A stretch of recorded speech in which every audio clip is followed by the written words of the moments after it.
창세기 21장 22절입니다. 그때에 아비멜렉과 그 군대 장관 비골이 아브람에게 말하여 이르되 내가 무슨 일을 하든지 하나님께서 너와 함께 계시도다. 아브람이 어떤 면에서 가장 어려운 힘든 시기를 보냈죠. 이삭과 이스마엘로 인해 가지고 이스마엘을 내쫓는 그런 힘든 시기를 보낸 그 시점에 하나님께서 아브라함이 살고 있는 땅의 왕인 아비멜렉과 그 군대 장관 비골이 이렇게 찾아와 가지고 아브라함과 이렇게 언약을 맺는 그런 내용입니다. 그래서 아브라함이 찾아간 게 아니고요. 그 땅의 왕이 찾아와 가지고 너 아브라함을 향해서 내가 무슨 일을 하든지 하나님이 너와 함께 계시도다. 그러니까 아브라함이 이제 뭐 큰 세력이긴 하지만 그래도 그 땅의 왕만 하겠습니까? 그런데도 그 아브라함을 두려워했어요. 이유는 뭐냐면 다른 것이 아닙니다. 하나님이 너와 함께 계시도다. 여러분들, 우리 크리스찬은 항상 세상 것으로 세상 사람을 이렇게 이렇게 좀 기죽이려고 하면 안 돼요. 우리는 하나님으로, 그러니까 하나님이 함께 계시다, 그거로 다른 사람이 영적 두려움을 느끼게 해야 됩니다. 그러니까 저 사람은 세상에 그런 물질적인 거 가진 거 없어도, 또 세상에 무슨 권력적인 거 없다 할지라도 하나님을 경외하고 그 다음에 하나님이 그와 함께 계신 거니까 그에게는 뭔가 특별한 게 있는 거예요. 그래서 그를 두려워하고 또 그와 좋은 교제를 맺고자 하는 그런 모습이 우리에게 있어야 됩니다. 아브라함이 그랬다는 거예요.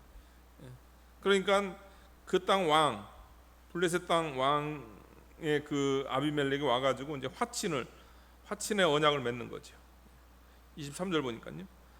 너는 나와 내 아들과 내 손자에게 거짓되이 행하지 아니하기를 이제 여기서 하나님을 가리켜 내게 맹세하라. 내가 내게 후대한 대로 너도 나와 내가 머무는 이 땅에 행할 것이니라. 우리 하나님께서 어려운 일 당한 다음에 우리 하나님께서 좀 평안히 쉴 수 있는 그런 시간을 또 공간을 하나님께서 허락하셨습니다. 그 다음에 이삭을 이제 교육하는 데 있어서 계속 떠돌이 이런 시간보다는 이렇게 그 땅 왕과 언약을 맺어서 그 땅에 이렇게 정착을 하면서 이삭을 교육할 수 있는 그런 환경을 하나님께서 허락해 주신 거죠. 거기 보게 되면은 33절 보니까요. 아브라함은 브엘세바에 에셀나무를 심고 거기서 영원하신 하나님의 이름을 불렀더라. 여기서 나무를 심었다.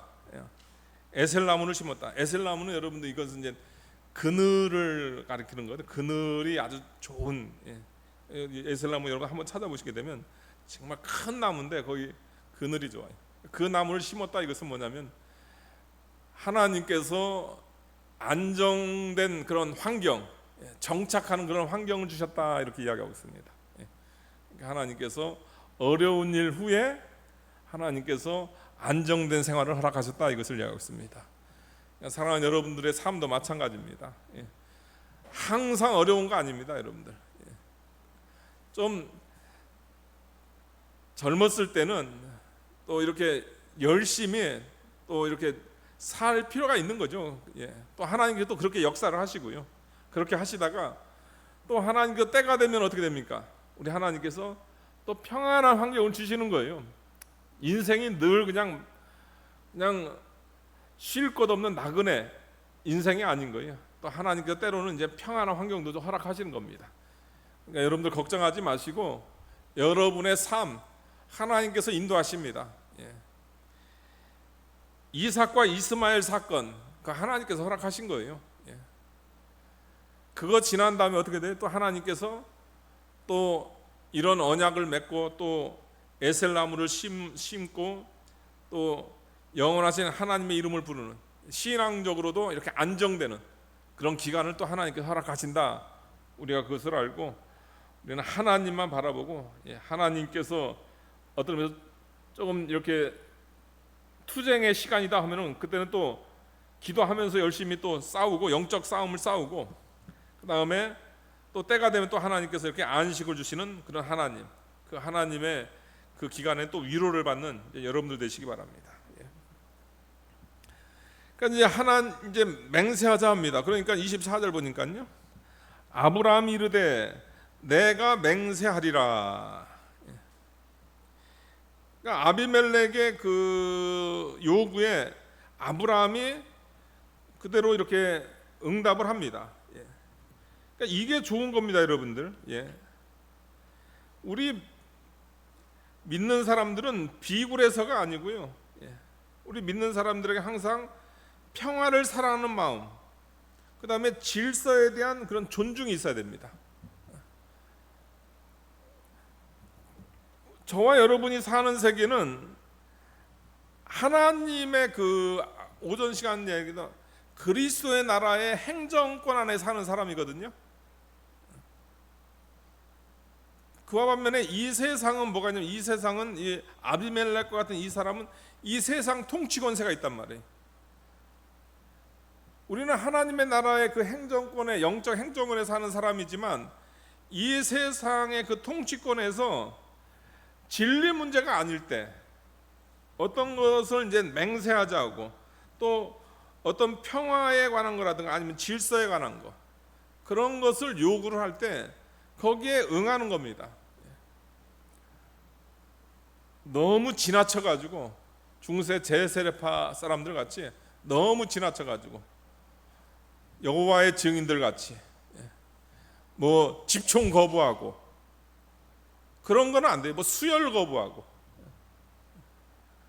그런 거는 그게 하나님을 위한다고 하지만 그게 하나님을 위하는 게 아닙니다. 우리는 이 세상, 우리는 저 천성 하늘나라를 바라보면서 하늘나라에 속한 사람들이지만 또 이 땅에 이 세상 나라 가운데서 사는 사람들이에요. 그러니까 이 세상 나라 가운데서의 그런 일종의 질서라든가 그 평화에 우리가 같이 동참할 수 있는 사회적인 책임, 그것을 우리는 감당을 해야 된다는 거죠. 그냥 무조건 반대하면 안 돼요. 그 예수 믿는 사람들이 이건 무조건 반대하면 안 됩니다. 그냥 뭐 정부가 하는 일이면 무조건 반대. 내가 마음에 들지 않는 정권이면 그냥 무조건 반대. 그러면 안 돼요. 사회에 대한 책임을 우리는 감당을 해야 되는 겁니다. 또 평화로운 거, 또 질서에 관한 거, 그것을 요구할 때는 그 요구에 우리가 들어주는 것도 우리 그리스도인들의 모습이다, 이것을 이야기하고 있습니다. 그런데 그냥 들어주지 않아요. 어떻게 하냐면요, 25절 보니까요, 아비멜렉의 종들이 아브라함의 우물을 빼앗은 일에 관하여 아브라함이 아비멜렉을 책망하매, 그 평화의 언약을 맺기는 하지만 그러나 잘못된 것을 바로잡는, 그러니까 여러분들 평화도 질서도 뭐 그냥 잘못된 거 다 용인하면서 맺는 평화 질서는 그 오래 못 갑니다. 항상 정의로워야 돼요. 정의로운 게 오래 가고 정의로운 게 깨지지 않는 겁니다. 그러니까 아비멜렉이 이렇게 평화의 언약을 이렇게 하러 왔을 때 과거에 그 블레셋 사람들이 잘못했던 거, 그것을 이야기를 합니다. 불법을 이야기를 하는 거예요. 그래서 그것을 바로 잡은 다음에 이제 그 평화를 맺는 거죠. 그러니까 우리에게도 이런 모습이 필요합니다.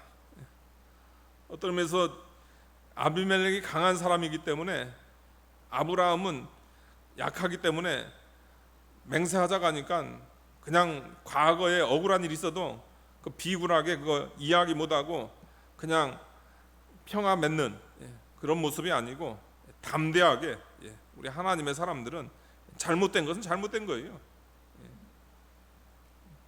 대통령이라도 잘못된 건 잘못된 거죠, 여러분들. 또 상관이라도 잘못된 건 잘못된 거예요. 이게 세상이 이게 큰일 났어요. 보니까요. 잘못된 걸 잘못됐다고 말 못해요. 피해가 날까 봐서, 자기한테 피해가 날까 봐서. 그러니까 세상 사람들은 그렇게 하는데 우리 예수 믿는 사람들은 그러면 안 된다는 거예요. 우리에게는 하나님이 계시고, 하나님이 계시다, 이것은 뭐냐면 하나님이 다 주관하신다는 겁니다. 그러니까 보기에는 내가 불이익을 당할 것 같은데요, 그러나 바로 나가게 되면 우리 하나님은 뭐예요? 우리 하나님은 살아계시고 우리 하나님께서 다 주관하시잖아요. 그러니까 하나님께서 반드시 그 바른 길로, 또 선한 길로 하나님께서 이끄신다, 그런 일종의 하나님의 절대 주권을 믿고 바른 거를 해야 돼요. 예수 믿는 사람들이 바른 거 안 하면 어떻게 됩니까? 잘못한 건 잘못된 거다, 이야기해야 될 거 아니에요. 그 다음에 또 잘못된 건 잘못된 거다 얘기했는데 어떤 면에서 말 그대로 그거 하다가 죽었어요. 이게 뭐 완전히 악인이어가지고 듣지도 않는단 말이에요. 그럼 어떻게 돼? 아이고 괜히 얘기했다. 그러니까 가만히 있어야지, 나섰다가 죽는 거 아니야. 그게 아니에요, 여러분들. 우리 크리스찬이 왜? 우리 크리스찬은 우리는 부활 신앙입니다. 부활 종교입니다. 부활 종교를 믿기 때문에 우리가 그런 담대함이 있는 겁니다. 그러니까 예수 믿는 사람들이 그 부활 신앙으로 그렇게 담대함을 해야지, 부활 신앙의 그 능력으로 불의한 것을, 잘못된 것을 이야기할 수 있는 그런 용기가 있어야 되지. 세상 사람들이야 말 그대로 죽으면 끝 아니에요. 죽으면 심판이고, 그런 사람들도 어떤 때는 용기 내 가지고 잘못된 것을 잘못됐다 이야기하는데, 부활 신앙을 가진 사람들이 죽을 거 무서워 가지고 얘기 못 한다고 한다면은 우리가 과연 그 바른 크리스찬이라 이야기할 수 있는가? 우리는 부활 신앙을 가진 자로서 잘못된 것은 잘못됐다, 그 담대하게 이야기할 수 있을 때, 그럴 때 비로소 바른 언약을 맺을 수 있다, 이것을 이야기하고 있습니다. 그래서 그 잘못한 것을 지적을 합니다. 아비멜렉의 종들이, 당신의 종들이 내 우물을 빼앗은 일이 있어 하고선 아비멜렉을 책망을 하니까요, 26절 보니까요, 아비멜렉이 이르되 누가 그리하였는지 내가 알지 못하노라. 너도 내게 알리지 아니하였고 나도 듣지 못하였더니 오늘에야 들었노라. 아비멜렉이 몰랐다고 합니다. 그것을 이제 그대로 인정해 주면서 이제 이 우물에 대한 소유권을 위해서 이제 언약을 세우고, 그 다음에 7 암양 새끼를 이제 일종의 증거, 우물판 증거로 삼는 그 행위를 하는 거죠. 그래가지고 이제 이 사건 이후로 이제 이 우물은 그 아브라함 거다, 그것을 이제 증거로 삼는 겁니다. 그래서 이제 암양 7 새끼를 이제 그 아비멜렉에게 줘가지고, 그 다음에 이 우물은 이제 아브라함의 우물이다, 이제 그것을 이제 증거로 삼은 거죠. 그러니까 무슨 일에 있어서든지 대충, 하여튼 저도 이게 대충 하는 거 좋아하거든요. 뭐 하면 대충. 근데 여러분들 대충 하다가 큰일 나요. 항상 뭐 하냐면 100마디 말보다 쪽지 하나가 낫다고. 이거 받아놔야 돼요. 각서를 받아놔야 돼. 증거를 받아놔야 돼. 그래야 되지. 지금 아비멜렉이 기분 좋으니까 오케이 했다가 그 증거 안 만들어 놓으면 어떻게 됩니까? 나중에 가가지고 또 딴 말 한단 말이에요. 그러니까 우리가 일처리에 있어서도 항상 증거를 삼는 그런 모습이 우리에게 있어야 됩니다. 31절 보니까요, 두 사람이 거기서 서로 맹세하였으므로 그것을 부엘세바라 이름하였더라. 그러니까 우리가 앞에서 여러분들 21장 앞에서 부엘세바 많이 나왔잖아요. 근데 사실은 부엘세바라는 이름이 사실은 어떻게 된 건가, 그걸 이제 어떻게 지어졌나, 이제 그 실제적인 거는 여기서 나오는 거죠. 앞의 내용은 그 일종의 기록자가 그 부엘세바를 그냥 앞에서 그냥 사용을 한 것뿐이지, 실제적으로 부엘세바라는 이름이 여기서 정해진 거죠. 부엘세바라는 것은 뭐냐면 맹세의 우물. 그러니까 그 우물을 보면서 뭐냐면 부엘세바라고 하고, 지금도 이스라엘 땅에 우물이 있고요. 아브라함이 판 우물이 있고, 그 우물을 부엘세바라고 합니다. 그러니까 부엘세바가 어디냐면요, 여러분들, 이스라엘 최남단입니다. 이스라엘 땅 최남단. 그 밑으로는 이제 뭐냐면 네게부 사막이에요. 네게부 광야. 거기 사람이 살지 않습니다. 그러니까 성경적으로 부엘세바 하게 되면 인간이 살 수 있는 이스라엘 땅 최남단, 그런 의미가 있는 거죠. 거기에 이제 아브라함이 판 그 우물이 있는데, 그 우물이 아비멜렉하고 맹세를 했다 해가지고 맹세의 우물, 그런 의미로서 이제 부엘세바다 이런 표현을 쓴 겁니다. 32절 보니까요, 그들이 부엘세바에서 언약을 세우매 아비멜렉과 그 군대 장관 비고는 떠나 블레셋 사람의 땅으로 돌아갔고, 아브라함은 부엘세바에 에셀나무를 심고 거기서 영원하신 하나님의 이름을 불렀다. 아까 이야기한 대로 하나님께서 힘든 일을 겪고 난 다음에 에셀나무를 심을 수 있는 그런 생활의 여유, 환경의 여유를 주세요. 우리 하나님은 그런 하나님이십니다. 그러니까 아브라함 노년이잖아요, 여러분들. 노년에 에셀나무를 심었어요. 나무 심었다는 표현이 안 나와요, 여러분들. 여기서 나오는 겁니다. 그러니까 나무는 언제 심어야 돼요, 여러분들? 은퇴한 다음에. 은퇴도 안 했는데 괜히 먼저 나무 심고 뭐 돌아볼 생각 하지 마세요. 열심히 살다가, 저도 공상에 사로잡힐 때는 65세 은퇴할까 70세 은퇴할까 항상 그 생각하고, 카나다에 집 사놔야 되나 한국에도 집 하나 사놔야 되나 맨날 그런 공상에 빠져 있는데, 그런 거는 은퇴 후에 해도 되고,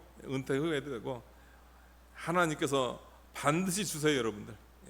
나무를 심을 수 있는 그 시간을 또 허락해 주고요. 그 나무만 심으면 안 돼요. 은퇴만 하면 안 돼요. 뭘 같이 해야 돼요? 거기서 영원하신 하나님의 이름을 불렀더라. 거기가 어디냐면 블레셋 땅. 그러니까 그냥 대놓고 하나님 섬겼다 이 얘기입니다, 여러분들. 세상 사람들이 뭐라고 하든, 우상 숭배자들이 뭐라 하든 그거 신경 안 써요. 살아계신 하나님, 요 하나님을 그냥 섬기는 겁니다. 세상 사람 눈치 보면서 하나님 섬기면 안 돼요, 여러분들. 왜 그러냐면 이건 뭐 세상 사람이 여호와 하나님이 살아계신 하나님을 몰라요.